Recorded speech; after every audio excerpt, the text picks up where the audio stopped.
Holla ballers, what's going on? It's Preacher. We're going to be looking at the Balanced Druid today. I felt like doing a little bit of a more casual sort of approach because this class is actually, it's incredible. I don't even know how else to say it. This spec is just absolutely incredible. I've just grown absolutely in love with it over the last few days, week or so. I was trying it on and off while I was doing the Resto Druid stuff, the Guardian Druid stuff, and the Feral Druid stuff, and I was kind of always keeping my eye out on the Balanced Druid because I've got to be honest, there's a lot of aspects to this spec that need to be assessed properly, and a big part of what I do is trying to explain a very difficult or very complex mechanic in a very simple way. So if we looked at a very difficult mechanic, I'd be like, oh, all you need to do is kind of deal with this, and that way you're passively dealing with the mechanic, and that tends to work out really well for a lot of people. When it comes to the Balanced Druid, though, that's just not an easy thing to do, because this is the most dynamic spec in the game. And it's kind of interesting as well, as it's one of the only specs where their entire gameplay changes as their gear progresses. If you think about a lot of classes, near enough every single spec in the game, they don't change that much as they get more gear. If you look at something like a DK, I died having aggro, by the way, but I didn't die on this trash for any other reason than the tank just ignored the mobs. It was kind of interesting to me to see how easily the actual rotation that you learn sort of as soon as you cap and you get level 90 or whatever level it might be, is that suddenly your rotation is kind of set in stone unless Blizzard actively decides to change that. And I always find that kind of interesting, and then suddenly I come across the Balanced Druid where in fact it's nothing like that at all. And it comes down heavily to the idea of what your gear is, and more importantly, what environment you are in. The Balanced Druid has this weird situation where they're so dynamic based on what's going on around them that making sort of an easy judgment isn't, in the essence, easy at all. It's actually really difficult to describe what you should do in each ongoing situation, because the inclusion of a couple of mobs where they're positioned, how they're spread out, and so on and so forth, actually changes the dynamic of them so quickly. Please taunt this. I've already died once, brah. You got it? Cool. Okay, I was just like refraining from DPSing there for that very reason. This is exactly how I died before. It's like the power of the Sunfire compels you. So I think the best way to do this is we're going to look at Horadon. I have already done this week on the Guardian Druid, but whatever. We're going to jump into Horadon, and I'm going to try and go through how my mindset changes depending on what's going on. Because the big thing about the Balanced Druid is, situationally, there is no easy answer.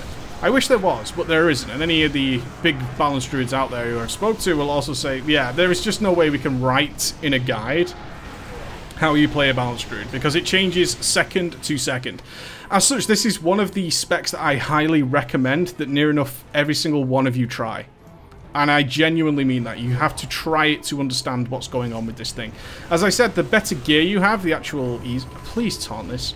The better gear you have, it actually becomes considerably easier to play due to the synergy between haste and crit, and the way your star surges start to flood your screen. In fact, there's a huge change in playstyle as you get more gear, which you'll actually see is that you start using, and your Wrath and Starfire actually become very underused spells, which is interesting, right? I'm going to save my Starfall here. I hate having to wait for the Starfall cooldown. I'll go backwards and forwards twice. And I just love it. I absolutely love it, because you can learn so much about every other class by playing this. And I can't express this enough. You learn so much about how to make decisions on the fly while trying to master this class. So it's important that you note that I'm nowhere near that yet. This is a spec that I've not been able to just pick up and play as I normally do. This is a spec that I actually was like, you know what, I made the wrong decision there. I made the wrong decision there. I can do this better. And as such, what I've been doing is switching around talents, trying out different things. And it's always been kind of interesting for me to run into that scenario, because I've always had a history of being able to pick up a spec and just sort of play it and not have much issue. I'm just kind of goofing around right now, as you can obviously see. So to pick up a spec and be intrigued, that's where a lot of excitement in World of Warcraft comes from me. Is like I pick something up and I'm like, huh, this needs a little bit more thinking. This isn't a case of, oh, there's 2 or 3 mobs, you do this. Oh, there's an extra mob, you do this. This is a thing. This is a situation in a spec where it's like, okay, where are those mobs positioned? What is the situation with those mobs? How much health do they have? What eclipse am I in? Do I need to prepare for a different eclipse for what's coming up shortly? Because this is very, very important. Very, very important. As you see, just leaving off a Sunfire there as we get into this. Just little situations like that. Now, I'm not going to say all the decisions I make here are perfect. I certainly don't want to say that. I'm going to be making decisions and trying out different things. This is a spec I'm going to be playing for a long time, which is most importantly. I'm going to be playing this for a while. A little history. I have mained kind of a balanced druid in the past. Around about TBC time in Ulduar Progress, I actually went Moonkin for the longest time. It was supposed to be the Guardian Druid, or the Feral Druid as it was at the time, but we lacked the buffs, the raid buffs that are a balanced druid and an elemental shaman brought. As such, we needed them for heroic progress, and I said, you know, I'll go ahead and be a Moonkin. And this is when Moonkins were really finding their feet and were struggling a lot. In fact, you needed an add-on back then. For those of you who've historically played Moonkins will probably remember add-ons like Squawk and Awe, which were not designed as they are today, but were in fact designed to show the hidden cooldown of Eclipse. You in fact did barely any damage while you were in Solar Eclipse, and had to track your hidden cooldown of Lunar Eclipse so you could proc it as soon as possible, and then work it backwards from there. But still, it was a spec that was finding its feet. It didn't really work. It was a bit clunky. It was useless in vanilla. And then through Wrath, we saw it kind of developing really nicely.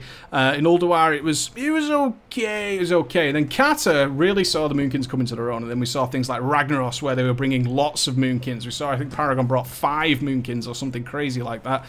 And in Kata, they sort of tweaked with Starfall. Starfall is a cool idea. The idea of having these shooting stars shooting out of your body while you can do other things and you can move the AoE around. But it kept attacking things that were, you know, invalid NPCs. It was going through walls. It was doing all sorts of crazy nonsense. And frankly, it just wasn't good to look at, right? So it was just a pain in the ass. As such, the Moonkins are then developed further until where they are now in Mists of Pandaria. And I would say I'm at a reasonably appropriate gear level, which is, I've got the soft haste cap, the haste cap for the first tier, which is about 5,000 haste, I think it is. So I just want to make extra sure here. Yeah, about 5,274 haste, I believe it is. And now I've got quite a little bit of crit, only 23% really, which means I'm getting reasonably regular shooting stars.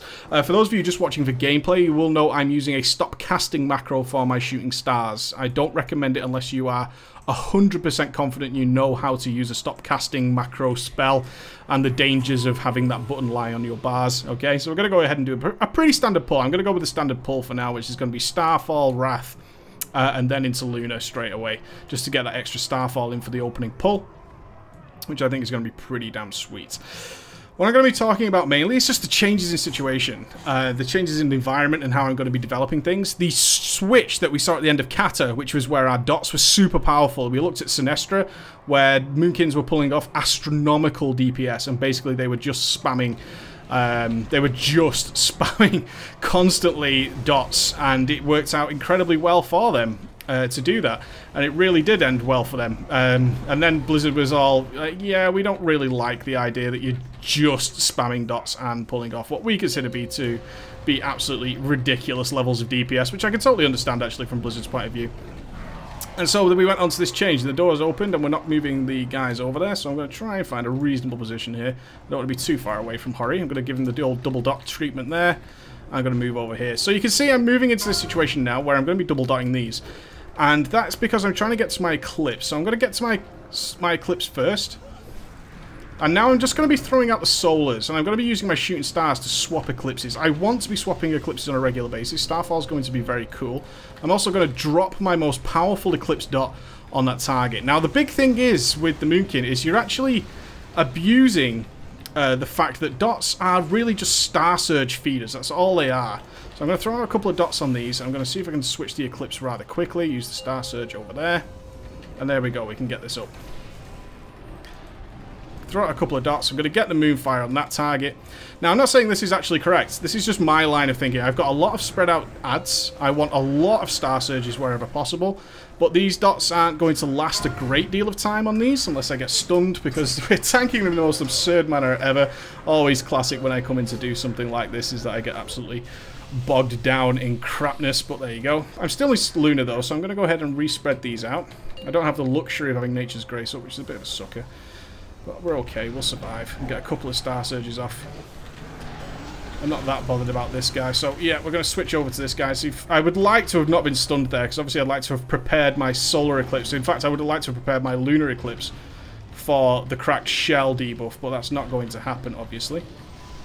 So I'm just going to finish out cracked shell and then apply the Moonfire. Remember, but although your dots do a very significant portion of damage, what they're not doing is all your damage, which is how it was in the past. They were doing basically every single aspect of your damage. And I'm going to use the fact that I've still got Nature's Grace, I'm going to use my Lunar Shower to in fact reposition myself around the corner while spamming that Moonfire. I'm going to double dot this. Remember, I'm focusing on the ads more than anything. And you can see I'm regularly stopping the cast of my Starfire. Now, that goes against the rules, man. That's the crazy thing about this, is it actually goes against the rules.